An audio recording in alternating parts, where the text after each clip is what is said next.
Holà, aubergiste !» Cet appel brisa le silence pesant et se répercuta à travers la forêt sombre avec un écho sinistre. Cet endroit n'est pas accueillant, je trouve. Deux hommes se tenaient devant l'auberge.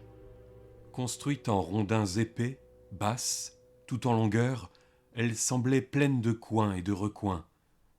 Ses petites fenêtres étaient munies de lourds barreaux, et la porte était fermée. Au-dessus de celle-ci, on distinguait vaguement son enseigne, un crâne fendu. La porte s'ouvrit lentement, et un visage barbu regarda à l'extérieur. Le propriétaire de ce visage fit un pas en arrière et indiqua par un geste à ses hôtes d'entrer. De mauvaise grâce, semblait-il. Une bougie brûlait sur une table, un feu achevait de se consumer dans la cheminée. « Vos noms ?»« Solomon Kane », répondit laconiquement le plus grand des deux. « Gaston Larmont », dit l'autre sèchement. « Mais que vous importe ?»« Les étrangers sont rares dans la forêt noire, » grommela leur hôte. « Et les bandits nombreux. Asseyez-vous à cette table, je vous apporte à manger. » Ils s'installèrent, ayant l'allure d'hommes qui ont fait une longue route. Le premier, grand et maigre, portait un chapeau sans ornement et d'austères vêtements noirs, qui contrastaient avec la pâleur sinistre de son visage inquiétant. Le second était d'un genre tout à fait différent. Ses habits raffinés étaient ornés de dentelles et de plumes, quoique ternis par la route. Il était beau d'une façon insolente, et ses yeux sans cesse en mouvement regardaient d'un endroit à un autre, sans jamais se poser nulle part. Leur hôte déposa du vin et de la nourriture sur la table grossière, puis resta en retrait dans l'ombre, telle une sinistre statue. Ses traits, tantôt imprécis, tantôt éclairés par la lueur crue du feu de cheminée, dont les flammes bondissaient et vacillaient, étaient presque occultés par une barbe si épaisse qu'elle faisait penser à la fourrure d'un animal. Un grand nez s'incurvait au-dessus de cette barbe, et deux petits yeux rouges observaient les visiteurs sans ciller. « Qui êtes-vous » demanda soudain le plus jeune des deux hommes. « Le propriétaire de l'auberge du crâne fendu » répondit l'autre sur un ton peu amène, qui semblait défier son hôte de le questionner plus avant. « Vous avez beaucoup de clients » poursuivit Larmont. « Rares sont ceux qui viennent 2 fois » maugréa l'homme. Kane sursauta, leva la tête et fouilla attentivement ses petits yeux rouges, comme s'il cherchait à déceler quelque signification cachée dans les propos de l'aubergiste. Les yeux de ce dernier s'enflammèrent et parurent se dilater. Puis il détourna le regard, maussade.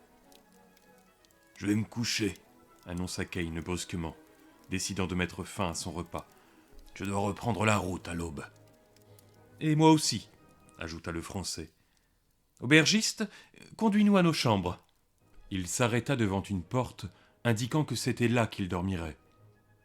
Ils entrèrent. L'aubergiste alluma une seconde bougie avec la première, puis repartit en sens inverse de sa démarche lourde. Dans la chambre, les deux hommes se regardèrent. 2 lits, une chaise ou 2, et une table grossière en constituaient tout l'ameublement. « Voyons s'il est possible de verrouiller la porte, » proposa Kane. « Je n'aime guère l'aspect de notre aubergiste. » « Il y a des fixations et un jambage pour y mettre une barre. »« Mais pas de barre, » dit Gaston. « Nous pourrions briser la table et utiliser un de ses pieds, » suggéra Kane. « Mon Dieu !» s'exclama Larmont. « Vous êtes bien timoré, monsieur ?» Kane fronça les sourcils. « Je n'aime pas être assassiné dans mon sommeil, » répondit-il sèchement. « Ma foi !» dit le Français en riant. « Nous venons à peine de nous rencontrer. Nous ne nous connaissions pas avant que je tombe sur vous, sur la route, 1 heure avant le coucher du soleil. »« Je vous ai déjà vu quelque part, » répondit Kane, « même si pour l'heure je n'arrive pas à me rappeler où. Quant à l'aubergiste, je pars du principe que tout homme est honnête, jusqu'à ce qu'il me démontre qu'il est un scélérat. De plus, j'ai le sommeil léger, et je garde toujours un pistolet à portée de main. » Le Français rit de nouveau. « Je me demandais comment monsieur allait se résoudre à dormir dans la même chambre qu'un étranger. Très bien, l'anglais. Partons donc chercher une barre dans une autre pièce. » Ils sortirent dans le couloir.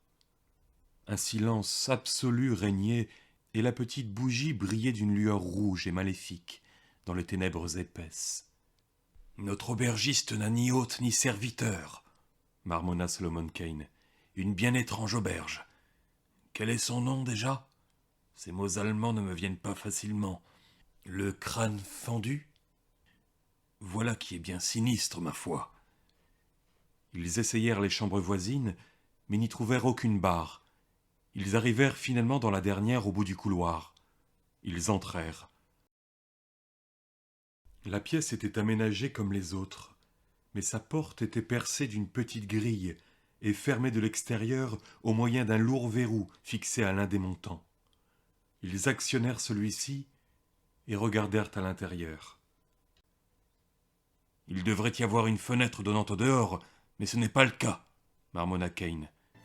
« Voyez. » Le sol était couvert de taches sombres.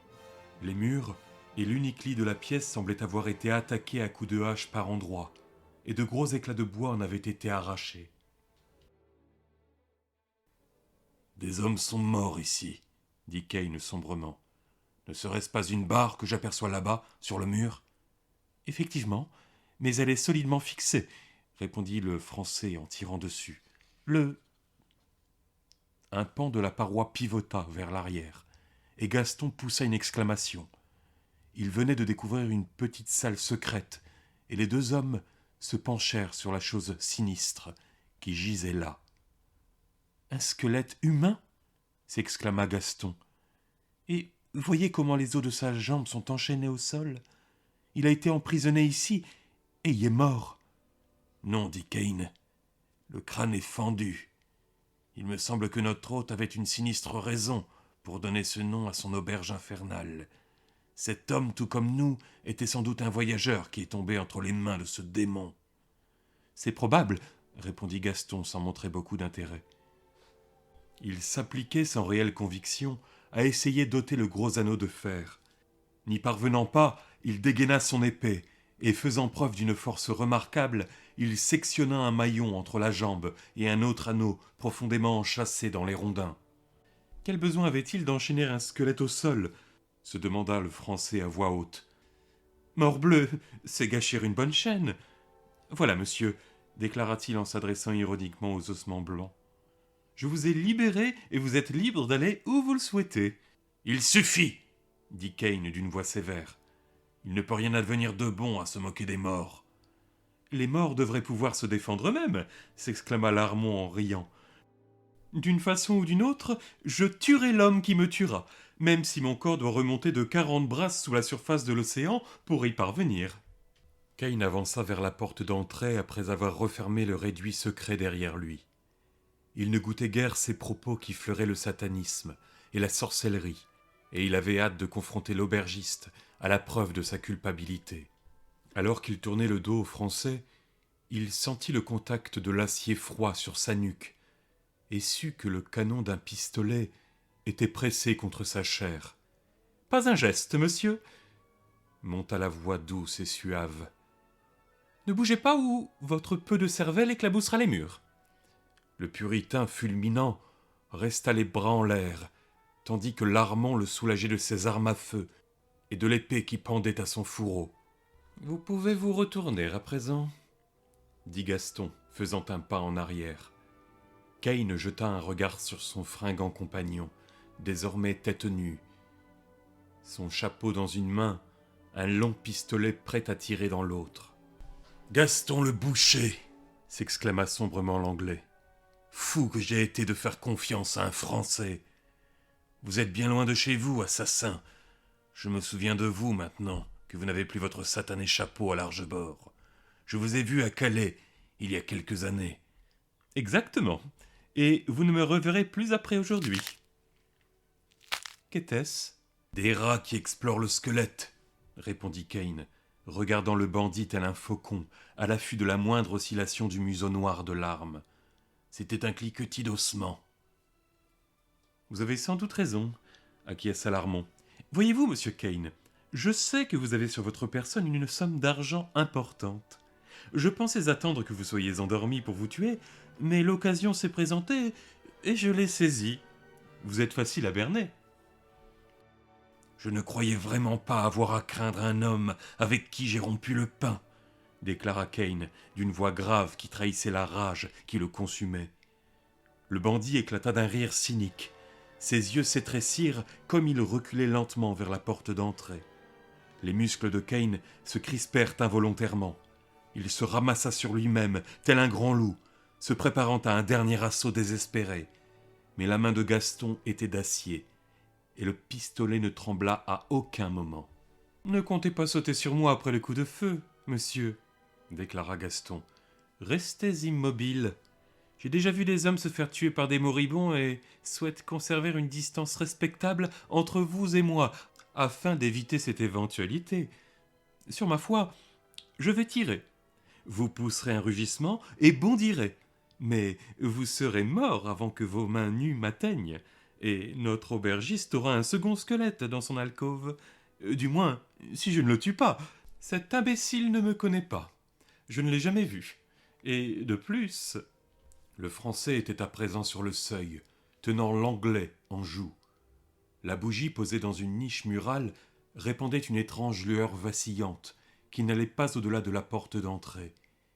Puis, avec la soudaineté de la mort, une forme vague et massive surgit des ténèbres et se dressa derrière Gaston.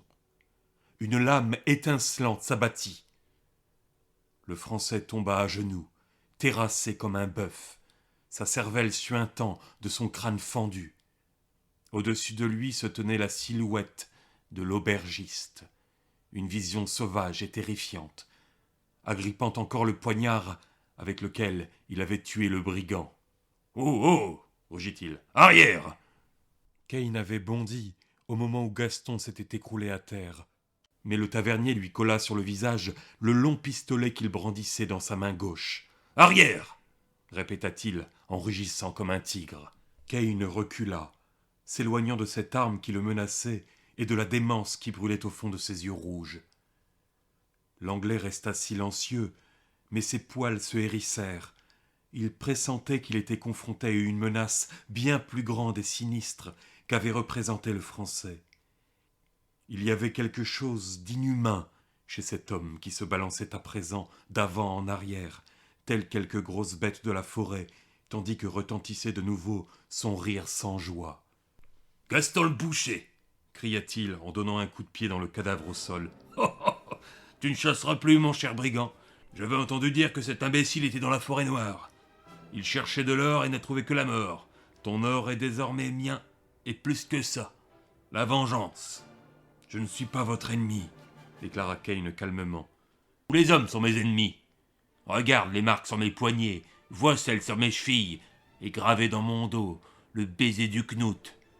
Et dans mon esprit, les blessures de ces années passées dans des cachots froids et silencieux, condamné pour un crime que j'ai jamais commis. » La voix se brisa pour se transformer en un hideux sanglot grotesque. Kane ne répondit pas. Ce n'était pas la première fois qu'il voyait un individu dont le cerveau s'était disloqué après avoir été confronté aux horreurs des terribles prisons du continent. « Mais je me suis échappé !» s'exclama l'aubergiste dans un cri triomphal. « Et désormais, je fais la guerre à tous les hommes. » Qui c'était ? Kane venait-il d'apercevoir un éclair de peur traverser ses yeux hideux. « C'est mon sorcier qui fait cliqueter ses os !» murmura l'autre, éclatant d'un rire démentiel. Agonisant, il a juré que ses propres os tisseraient une toile de mort autour de moi. J'ai donc enchaîné son cadavre au sol. Maintenant, j'entends son squelette décharné s'agiter et teinter au cœur de la nuit, tandis qu'il tente de se libérer. Et alors, je ris, je ris, comme il aimerait se lever et arpenter ces sombres couloirs, telle sa vieille majesté la mort, pour venir me tuer dans mon sommeil. Soudain, les yeux démentiels s'enflammèrent d'une horrible façon. « Tu étais dans la chambre secrète, toi et cet imbécile qui est mort ? Vous a-t-il parlé ?» Kane ne put s'empêcher de frémir. Était-il gagné par la folie ou venait-il vraiment d'entendre un faible cliquetis, comme si le squelette avait légèrement bougé ? Il haussa les épaules.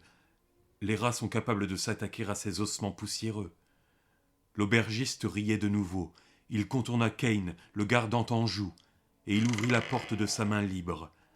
La pièce était plongée dans l'obscurité, et Kane ne put même pas apercevoir les reflets des eaux sur le sol. « Tous les hommes sont les ennemis », marmonna l'aubergiste à la façon incohérente d'un individu frappé de démence. « Pourquoi devrais-je épargner quiconque? Qui est venu à mon aide durant ces longues années où je croupissais dans les abominables cachots de Karlsruhe? Tout ça pour quelque chose qui n'a pas pu être prouvé. Il se produisit alors quelque chose dans mon cerveau. Je devins pareil au loup, un frère de ceux qui habitent la forêt noire dans laquelle j'ai trouvé refuge après mon évasion. Ils ont festoyé, mes frères, se sont régalés de tous ceux qui ont dormi dans mon auberge, à l'exception de celui qui agite ses eaux. Ce magicien venu de Russie, de peur qu'il revienne en passant par les ombres noires, quand la nuit recouvre le monde pour me tuer. Car, qui peut tuer les morts? Je l'ai écorché et j'ai enchaîné son squelette. Sa sorcellerie n'a pas été assez puissante pour le sauver de moi. Mais tous les hommes savent qu'un magicien est encore plus maléfique mort que vivant. Ne bouge pas, l'anglais. Je laisserai tes os ici à côté des siens afin... » Le démon se trouvait désormais dans l'embrasure de la pièce secrète, menaçant toujours Kane de son arme. Soudain, il sembla basculer en arrière et disparut dans les ténèbres.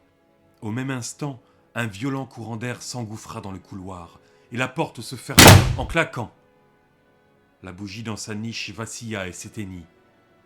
Les mains de Kane, tâtonnant à même le sol, trouvèrent un pistolet. Le puritain se redressa, faisant face à la porte derrière laquelle le démon avait disparu. Il était dans l'obscurité la plus totale. Son sang se glaça soudain dans ses veines, quand un cri hideux et assourdi résonna de la pièce secrète, bruit auquel se mêlait le sinistre cliquetis grinçant d'eau dénuée de chair. Puis le silence retomba. Kane trouva du silex et de l'acier et ralluma la bougie. Celle-ci dans une main et le pistolet dans l'autre, il ouvrit. « Dieu Tout-Puissant !» murmura-t-il, une sueur froide affleurant sur tout son corps. « Tout cela dépasse l'entendement, mais mes propres yeux en sont témoins. 2 serments ont été tenus ici, car Gaston le boucher avait juré que même dans la mort, il se vengerait, et c'était lui qui avait libéré ce monstre dépourvu de chair. Et il... »